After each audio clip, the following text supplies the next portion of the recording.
Welcome to another episode of Taking Up Space, a Michele Mayer podcast. Super excited about today's conversation, y'all, as I always am. When I come forward with these conversations that I lay at your feet and hope that you can find relevant, that you align yourself with, and maybe even take a couple of nuggets from and tuck in your back pocket. So today's conversation, as promised, yesterday I had came on dropping a quick video, and in the video I spoke to Andrew Tate and some things that I had saw, well, a conversation I saw on the Candace Owens podcast, which I watch a lot. I like Candace, and I actually like Andrew Tate.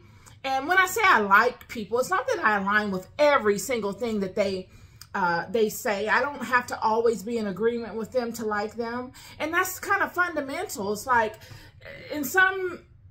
amongst some of us, it's as if, you know, you have to, we've lost the lineage of tradition amongst the culture where we understand how things work. We've lost that passing of the baton, it seems as if. And that's going to be the conversation today is you know, how we are amongst ourselves and how we're viewed by the nations, and how the nations look to interact with us because of just how we are. You know, when I saw the Candace Owens, excuse me, podcast, I like critical thinkers. I like people that are willing to push the envelope, because as all of those that have come before us did, that is the way that we make change in the world, and that's the way that we align ourselves and balance all the things that do not serve us out. That's kind of how we sift the wheat. And so I noticed that in this generation of people, we don't really get a lot of that. I keep saying this, you guys, and I know many people may or may not agree with me, but this is my stance on it, and I can support it. I'm 50 years old. I have lived through eras. I know some of the reasons why we are in the predicament we are in as a culture of people, and it really has to do with the crack era. Crack destroyed the Black community. I mean, there were from the users to those that sold it and saw significant successes in selling it from a short-term perspective, because none of us know anyone that was really doing well selling drugs back in the day that were able to cross that over to some sort of legitimate business in 2024 without taking a significant loss. So all of these things kind of led us to this place we're in. I'm not blaming everything on it, but a lot of it did. It's like, it goes back to what I said in many of my past videos about these Ouroboros states that we constantly find ourselves in as a culture of people. And even as a group of people that inhabit the planet, regardless to what tribe or group you come from, we found ourselves in these Ouroboros states where we find ourselves in temporary successes that lead us nowhere. So, you know, I was watching the Breakfast Club, and also, like I said, the Candace Owens podcast, and on both of these platforms, they spawned inspiration for me to create this video. Candace Owens was speaking to Andrew Tate about different things, some of which I agree with, some of which I don't agree with. But I will speak to the things that I agree with. And that is when Andrew Tate and Candace were speaking of just going in and out of situations in life up under this matrix. Okay, this particular system of things, this is not the natural system of life. This is a matrix. This is a system that we've all bought into, we conform to, because we've become accustomed to it. We've become accustomed to the lifestyle that this matrix leads, and the system of which you must adapt to be able to compete within the environment. And some of the things that come from this are really, really good. There's some superb things that spring forth from it. But there are also things that are just disadvantageous to culture, to certain groups, to certain people at certain economic levels. And when you find yourself in a situation where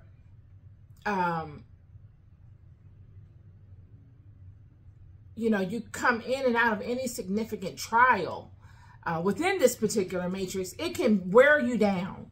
It takes a significant toll on you. The strongest of us that come forward with any type of information or perspective that is contradictory to the status quo, they get kind of worn down. Either they have to conform to it, or they just get worn down so much till they don't have the wherewithal to continue on with it. And this is where I believe the significance of God comes in. For me, God has been so significant in my walk that if I were just banking on my physical attributes, my will, it wouldn't have been enough. Willpower will get you so far. But if you are leading from a place of true authenticity, if you are leading from a place of deep truth and of deep knowing, that overpowers will.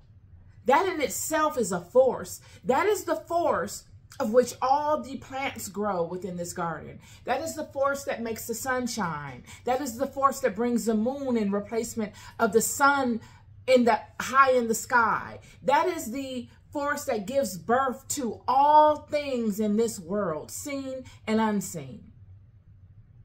And that is the force that propels you. I thought that was magnificent how Andrew Tate had spoke to that. And it came upon me when I was listening to it as one of those things where, you know, you have to be in it to know it. You know what I mean? Like, you can know the value of something because you've really learned it.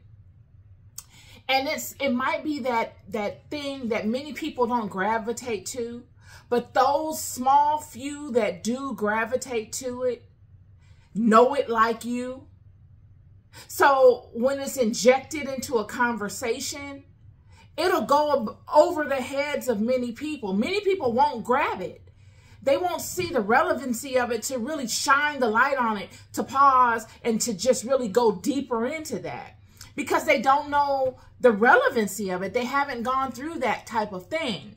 And that's where I got from that little snippet of the Candace Owens Andrew Tate conversation. There were some really good talking points in that conversation. That was actually one of the best conversations that I saw on her show. Like I said, I like Candace. Candace is a big girl. I like big girl energy, big boy, big girl energy, and she has that. That Andrew Tate video, along with the Kanye West video, I think that was the couple of episodes before Andrew Tate. She did a video, a podcast with Kanye, and that was good. That was really good, because Kanye said, and I remember this in my mind. I think every day I think of this because it was so raw, it was so authentic, and it was so real. It was right on point. He said, black people don't own anything but trauma, the N-word, and braids. If that ain't the truth, was he lying though? He said black people don't own anything except for trauma. We own trauma. We hold on to trauma as a badge of honor. He was not lying. He said the N-word. We will condemn anybody outside of our culture, no matter how gracious they are to us, no matter what the situation may be. We will condemn you if you say that N-word and you don't look black. And then he said braids. When he said braids, it just threw me for a loop, because he's right. Braids. You don't see braids crossing over really into any other people's culture. Braids are pretty much exclusively to the African diaspora. Okay? You don't see Hispanics really doing braids. You don't see Caucasians really doing braids. You don't see Asians, Middle Easterns, Russian, none of the strictly African diaspora. Now, some may say, I thought also myself, well, why didn't he say locks, dreadlocks? Because you see a lot of people wearing dreadlocks that are not of the African diaspora. But braids, the N-word, and trauma. Oh, we got those three on lock. So that leads to this conversation that I'm going to have with y'all today. I saw the podcast of The Breakfast Club with Michael Rubin. Just to give you a backdrop of Michael Rubin, I myself did not really know who Michael Rubin was before this podcast. I had seen him because he has this renowned white party that all the celebrities go to and every year. He's the one that throws it. But I didn't know who he was. It says he's a philanthropist. He owns the sporting kind of company. I don't know, sporting event type of company. And he is an investor, an entrepreneur. He invests in different sporting leagues. I think it's the Philadelphia 76ers and some others.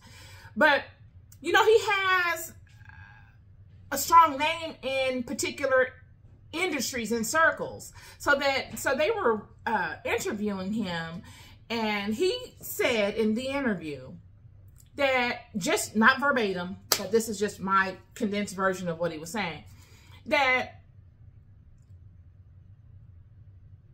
you know, it's sad how black people fight against one another. Pretty much that was the gist of it.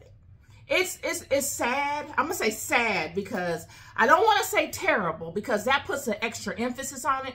But he said sad, or he toned it in a way where I could inject the word sad to convey what I got out of the message. But another person may be able to convey terrible because it was teetering on that thing. And then the backlash that he gets from it afterward, where he has to come and apologize.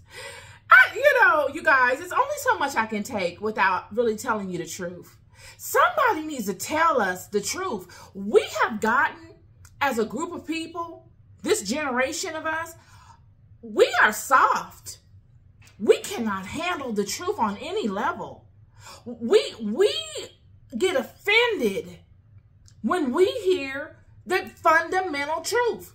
You got to layer the truth with a bunch of BS for us to really be like, okay, well, I understand. I'm okay with that. And even then, we don't want to hear it. It is as if we have gotten so comfortable in doing the disintegrous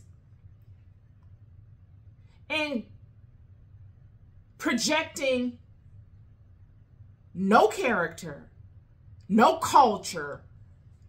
We've gotten okay with not knowing really what we are. And then when another, even from our own community, says it to us, we want to off them. We want to cancel them. Or don't let someone from another community that actually has love for our community, our culture, and the gifts that we bring forward, they come forward and say, you know what, you guys shouldn't be doing this. Why are you doing this? When they come forward, they get condemned. They get put in positions where you don't want to be their friends anymore. You want to pick up your toys and go to another playground. Without ever thinking for a second, could they be true? Could they be correct? Have I heard this more than once? Am I the problem? Should I be looking at myself differently? What can I do to change this? Without ever once even looking at that. The first thing we do as a community of people, when someone comes from within the community to tell us out of love, you guys, listen, we're not doing this right. You know, I know you may have grown up in an environment that was broken and non-whole, and you didn't have really any good role models. But I didn't grow up in that, and I'm telling you, I remember us from another perspective. And this is what we could possibly entertain to fix this. When those people come up, you will start, for your first thing, the first thing people do is to start to try to undercut those people, undercut their credibility. Either you get called a hater, or you get called, or they start to make fun of you in some way for some struggle that you probably could never have overcome on your own. You know what I mean? It's always some negativity. It's never a humble response like, you know, I've been really thinking this too, and I want to make a positive impact. I just don't know how. And I feel like if I do it, you know, all of my fans or all of the people that are around me won't support me. We never come from a humble, weapon down, just truthful, heartfelt place. Because in our community, that is not looked upon as strength. That is looked upon as a weakness. You're told to toughen up and to grab your sword and go out and slay the tiger or whatever. When really, we should really be doing the opposite. I just did a video yesterday, about being in a season of defense. There are different seasons that come upon you in your life, and they all have to do with where you are mentally, what you have experienced thus far. You cannot stay in the same season. Friends, I have been through hell and high water many times in my life. When you are opinionated, when you know something that is not in alignment with what many other people see, you go through hell and high water because you got to carve your own way. You can't just fall in alignment with what everybody else is with, because you know it's not what you're with, and you know you feel something deeply within you that tells you that what you're offering is different and it's necessary. So you have to go your own way, and in doing so, you come against all of these many that are used to, that have built a life upon things that just are not true, falsehoods, lies, minimalistic kind of stuff that does nothing but trap people throughout the generations. I've seen us in our glory day. I've seen us when it was a great thing. All that which we offered was great and was different, and people admired it. Then I see us now. And surely there is greatness and there is uniqueness, but there is a huge pull, P-O-O-L, of that which is not. And that pull is undermining the integrity of all that is great and all that is integral. I'm telling you, and you know it yourselves. I admire Michael Rubin for coming forward and having the strength to say the things that he said, because he was actually correct. Any mature individual that can look at the plight that we're in culturally without emotion, anyone that admires intelligence will agree wholeheartedly with him. I can sense in his communications that he was leading from a place of love and empathy. I could smell it. It was so thick. But like I said, these things, this individual comes forward with love to tell you something. This is someone that works in certain environments that really sees things for what they are, not the projection. And he's coming forward and he's saying this. And then the world, us, those of us in the culture, condemn him, making it that it just reinstills or reinforces in other people that probably do care as well. And them to say, I will never come forward and try to help them and tell them anything truthful. I'll let them deal with that. They got all the answers. They like that. I'm not going to jeopardize my relationship for that. Because look at what happened. We're in a very peculiar place. And I don't want to come on speaking all the complaints without giving you a solution. And I'm going to say that the solution, because I was watching another podcast and the guy was like, well, I don't like to hear all these complaints. I want to hear a solution. I don't think that there is one solution outside of looking at yourself. Each and every one of us must look at yourselves. Don't look at me and make me the bad guy. Take me out of it. Look at yourself and say to yourself, what role do I play in my culture's success or demise? I do it every day. When I come on here, I make sure I come on here with something that you can benefit from. Because this camera that I'm looking into, I could be speaking a whole bunch of stuff that is non-beneficial, that will do nothing but loop you further and further into hell. Even if I didn't have this camera and I walked outside and I interacted with people, I could teach people all the wrong things to do just so I can be popular, or I could be that small percentage that's willing to be mocked and teased and tell you the righteous things to do and why they're important. So that even if you don't act upon them right now, 10 or 15 years later, you'll think of that lady with the white braids. And you'll say, oh, I remember she told me that. And that had been tugging on my heart ever since then. And now I'm ready to act on that. I ask that we all look at ourselves. Stop looking at anyone outside of yourself. This is your life. And it really does matter what you do in this life. I have gone from the Old Testament to the New.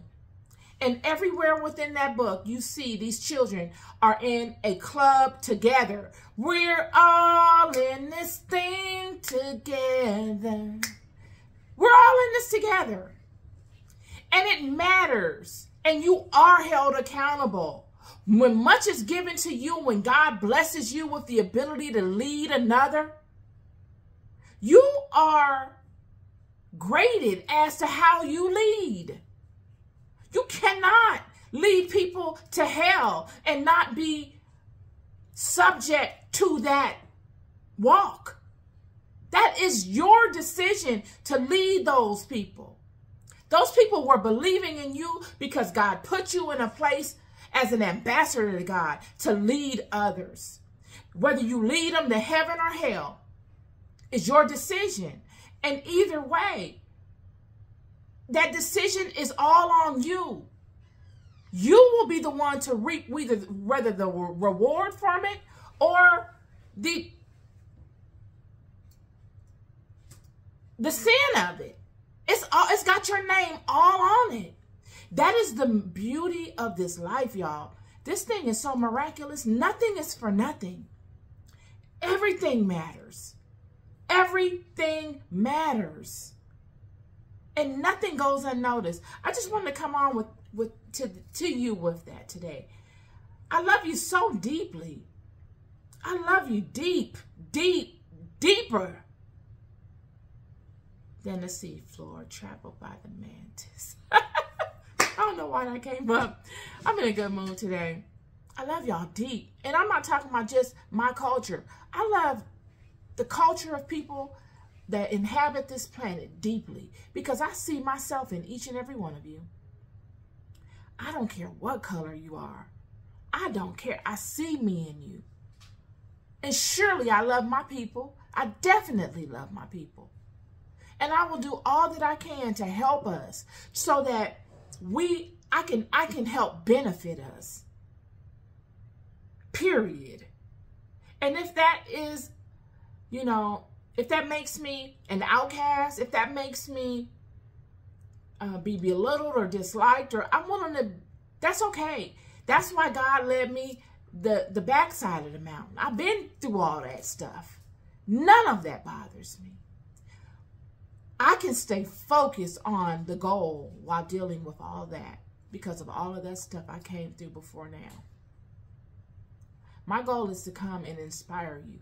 My goal is to teach you your history. My goal is to teach you the promise that is within that book. My goal is to give you something that you can depend on when things get tight and you get lost and you feel unloved and you want to give up and you're not motivated and you feel as if it's just you. And then also I want to give you nuggets that you can use and pull from when everybody is your friend and all is well and the sun is shining and the birds are chirping and the winds are blowing and the fruit is ripe. I want to give you something for every season. But in doing so, I must always come forward with authenticity and truth. And you got to be able to handle it. You love more than you'll ever know. I'll never stop telling you. Be good to yourselves and be good to each other. Peace and love.